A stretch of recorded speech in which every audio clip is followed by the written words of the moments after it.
Yes, good morning.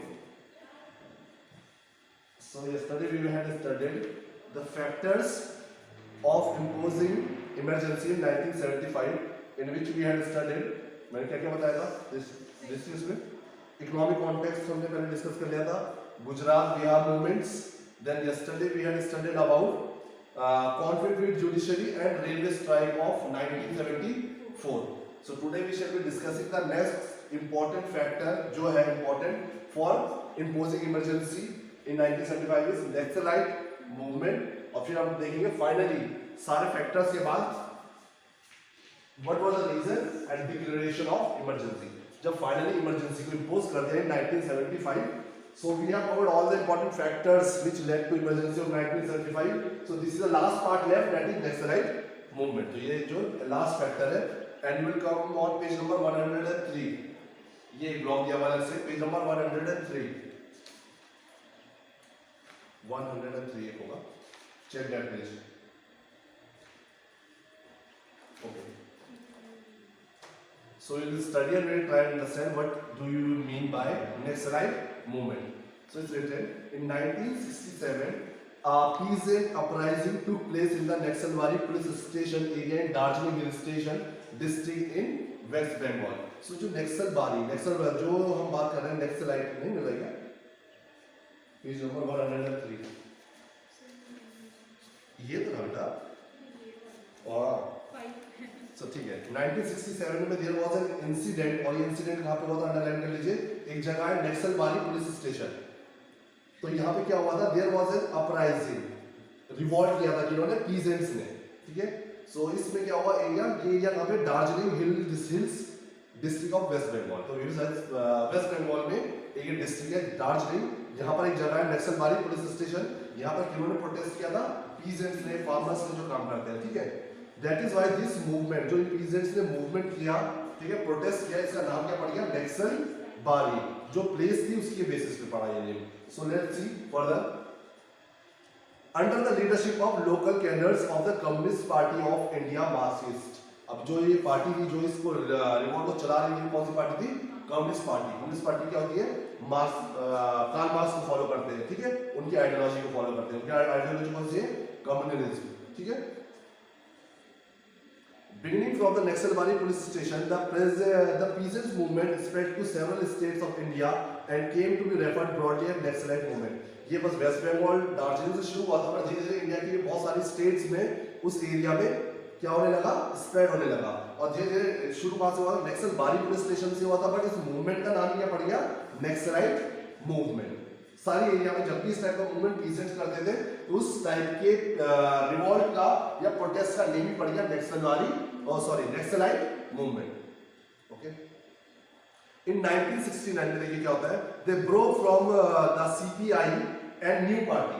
अब ये क्या हो गया, इन्होंने एक नई पार्टी बना ली. जो इनकी पहले पार्टी थी कम्युनिस्ट पार्टी ऑफ इंडिया, ठीक है, M, and a new party Communist Party Marxist Leninist. तो पहले ये किस पार्टी में थे, CPI M, Communist Party of India, M क्या, मार्क्सिज्म, कार्ल मार्क्स बनाते थे. अब इससे ब्रेक आउट होकर के क्या बनती है, देखिए क्या बनती है, सीपीआई सेम रहा, थोड़ा सा अलग हो गया, सीपीआई एमएल. एमएल क्या है, मार्क्सिस्ट लेनिनिस्ट. मतलब ये और ज्यादा स्ट्रॉन्ग थे when we talk about communalism. ठीक है. was formed under the leadership of Charu Majumdar.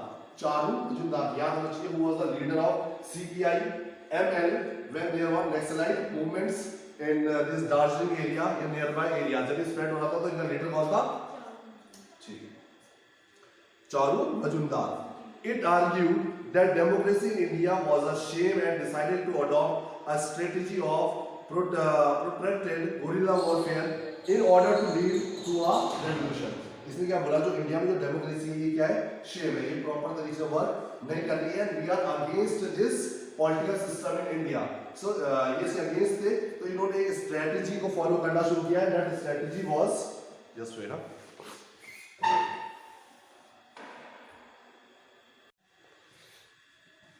So they were against the democracy in India. और वो जो स्ट्रेटजी फॉलो कर रहे थे, उस स्ट्रेटजी को क्या बोला मैंने, guerrilla warfare in order to lead an revolution.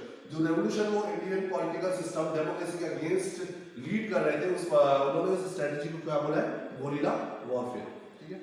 The Naxalite movement has used force to snatch land from rich landowners and give it to the poor and the landless. जो इनकी स्ट्रेटजी क्या था, जो rich landowners were there in the areas, उनसे land snatch करके forcefully using the arms, उनके against इस type की एक्टिविटीज करके वो लैंड किसको देते थे, जो लोग पुअर थे। ये कर रहे थे कौन, नक्सलाइट मूवमेंट थे, जो लोग जुड़े हुए थे बाय सीपीआई एमएल। तो इस पार्टी के जो रेवोल्यूशन में लोग थे, ये लोग स्नैच कर रहे थे लैंड किससे, रिच लैंड ओनर से, एंड डिस्ट्रीब्यूट कर रहे थे जो लेबर क्लासेस थी उनके बीच में, ठीक है, लैंडलेस लोग जो थे। Its supporters advocated the use of violent means to achieve their political goals.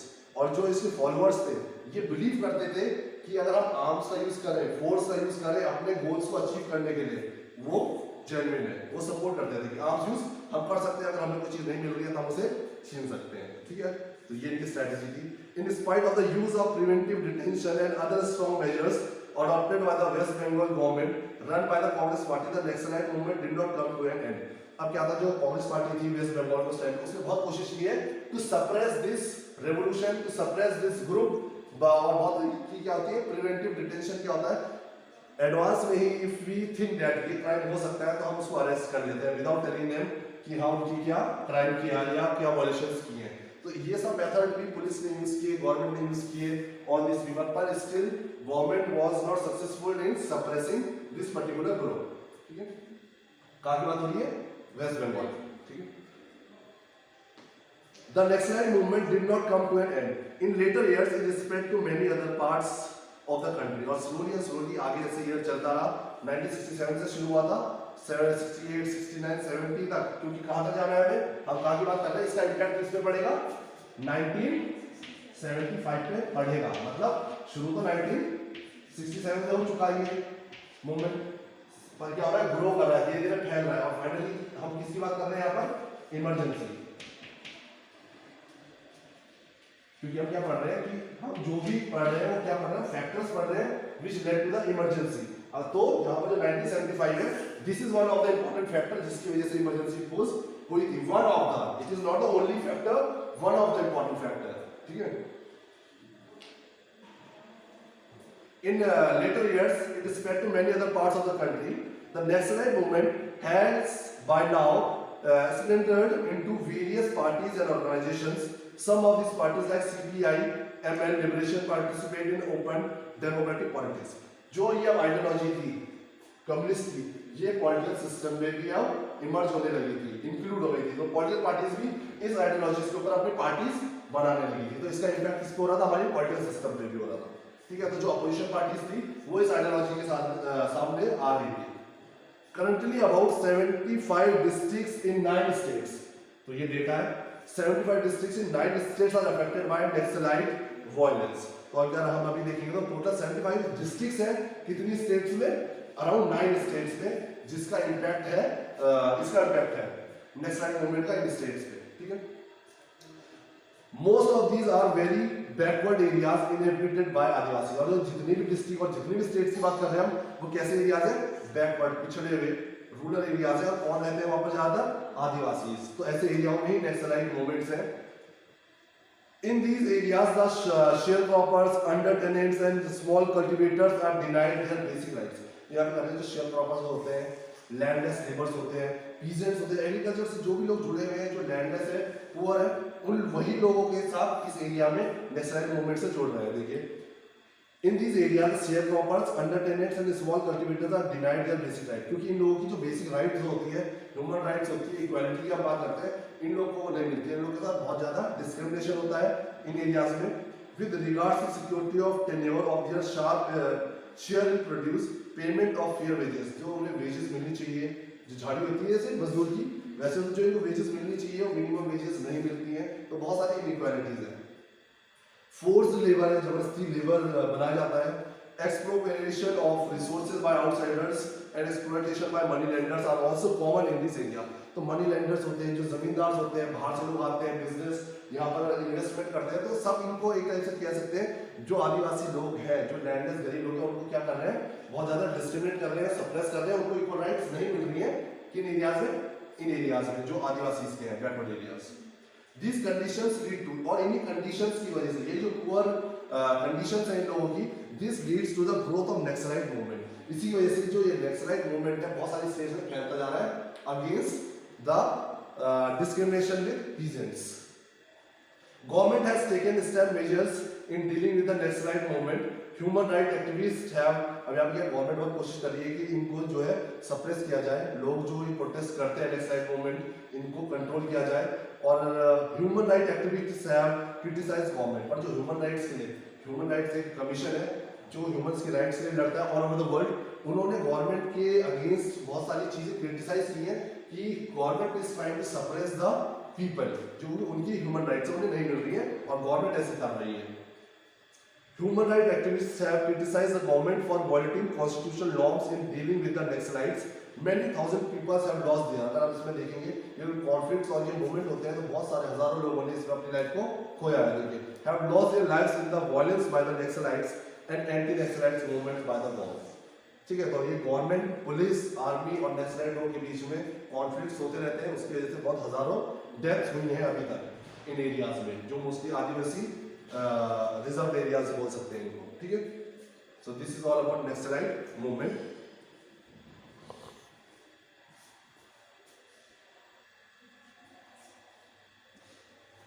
Now finally after reading and understanding all the factors, अब हमें क्या पढ़ना है, declaration of emergency. So we have seen all the factors which were creating a environment of pressurising the government, उसकी वजह से finally there was a declaration, declare कर दिया कि हम इमरजेंसी को इंपोज कर रहे हैं हमारी कंट्री में। So let's see and study this on page number 108।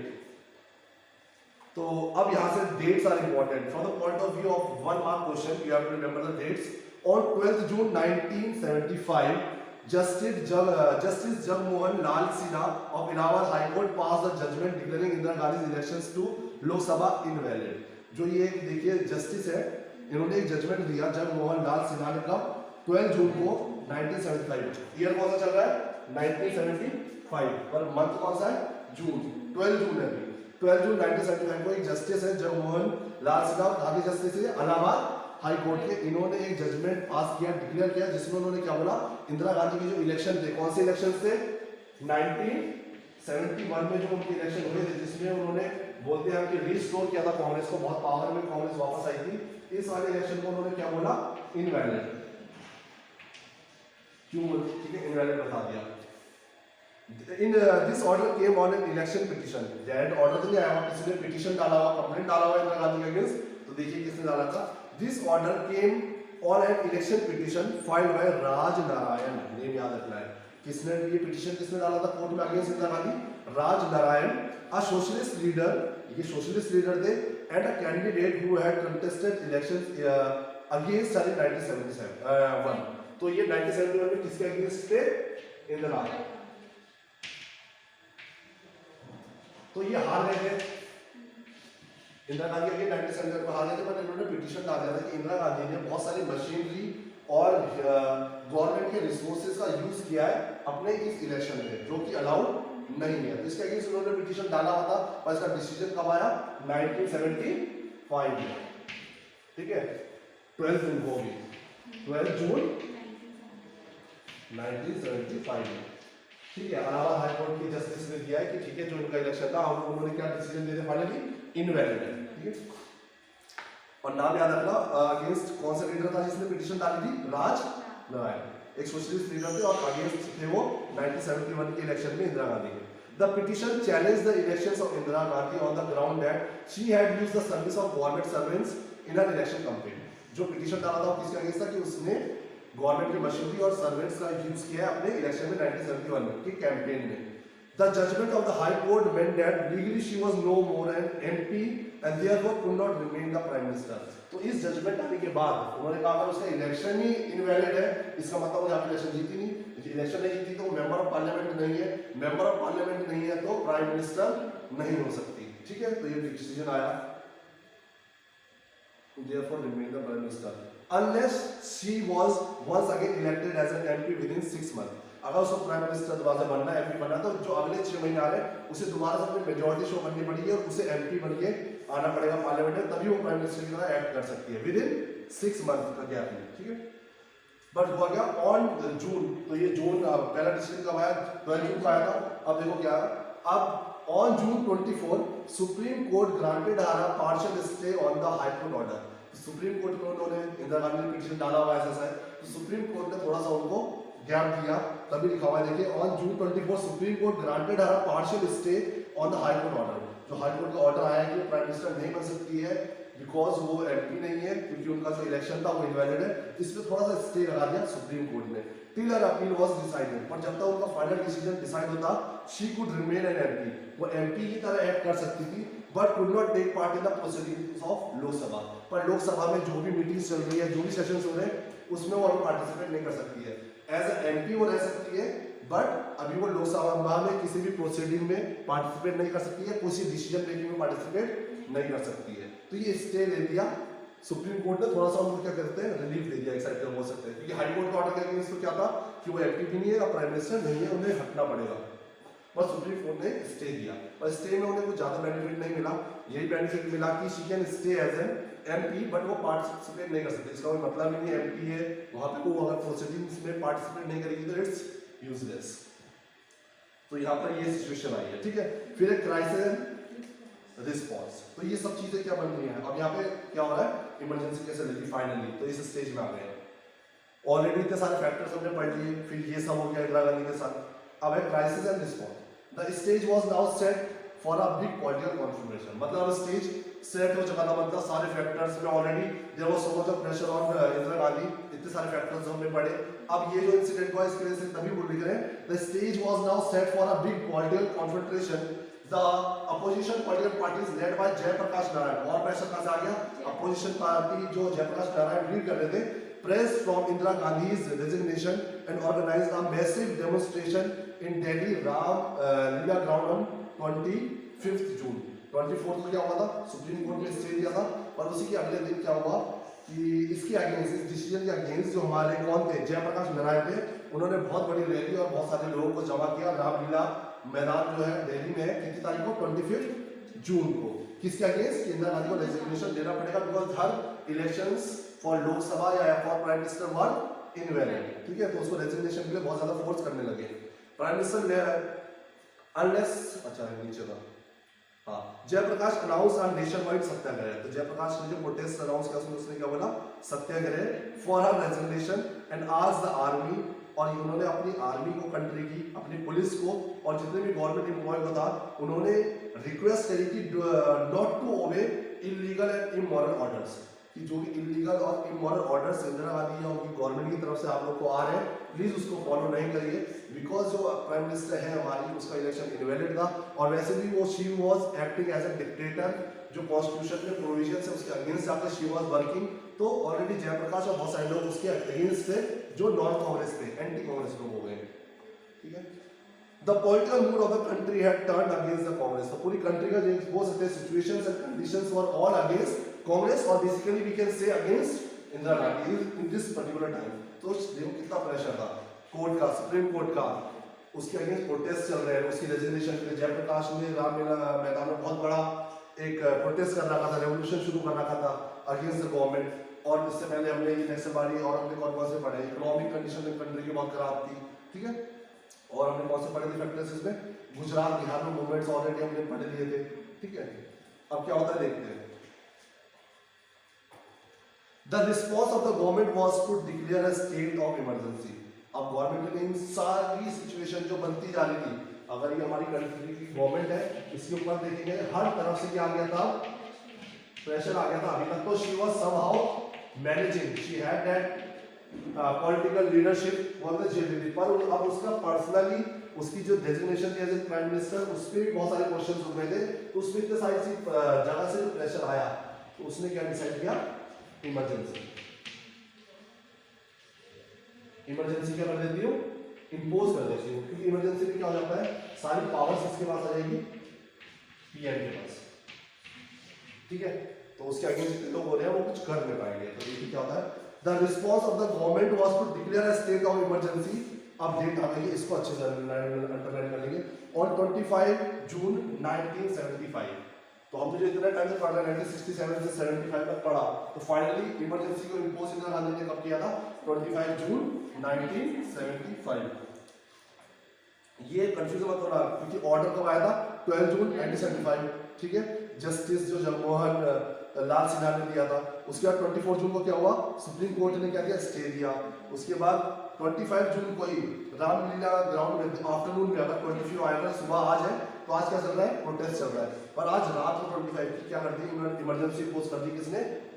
Indira Gandhi. 25 की एकदम नाइट को the government declared that there was a threat of internal disturbance, and this is one of the most important thing पता होना चाहिए. What was the reason given by our prime minister or by Congress for imposing this emergency? तो क्या था? internal disturbance, कि हमारी country के अंदर जो हालात थे वो बिगड़ते जा रहे थे, and it was very important and required to put this emergency. ठीक है, अब इसके बारे में थोड़ा सा इमरजेंसी के बारे में देखिए. It involved Article 352. This question can also come from 1 marks. Which is the article which led to the emergency of 1975? So you will say ये किसमें लिखा हुआ है? Article 352 of our Constitution. ठीक है, तो इस प्रोविजन के अंडर क्या है? एक मार्क्स ला सकता है कि what do you understand by the provision of Article 352? तो आप लिखोगे it is related to emergency which is because of the internal disturbance. और इसके अंदर क्या है? Under the provision of this article, the government could declare a state of emergency on ground of external. Government को ये right मिला है हमारे कॉन्स्टिट्यूशन के अंदर, अगर हमारी कंट्री या सिटी या सोसाइटी के अंदर डिस्टर्बेंस है पूरी कंट्री में, तो we can put a internal emergency on ground of external threat और threat of internal disturbance. The government decided that a grave crisis had arisen which made the proclamation of the state of emergency necessary. So the government had decided, so much of pressure was there, तभी लिखा हुआ है देखिए, that a grave crisis had arisen. बहुत सारे crisis आ गए थे from so many other sectors, और इसी की वजह से प्रोक्लेम करना पड़ा of the state of emergency. Technically speaking, this was within the powers of the government. अगर हम टेक्निकली बोले तो this was the power of the government, impose कर सकते हैं अकॉर्डिंग टू द कॉन्स्टिट्यूशन.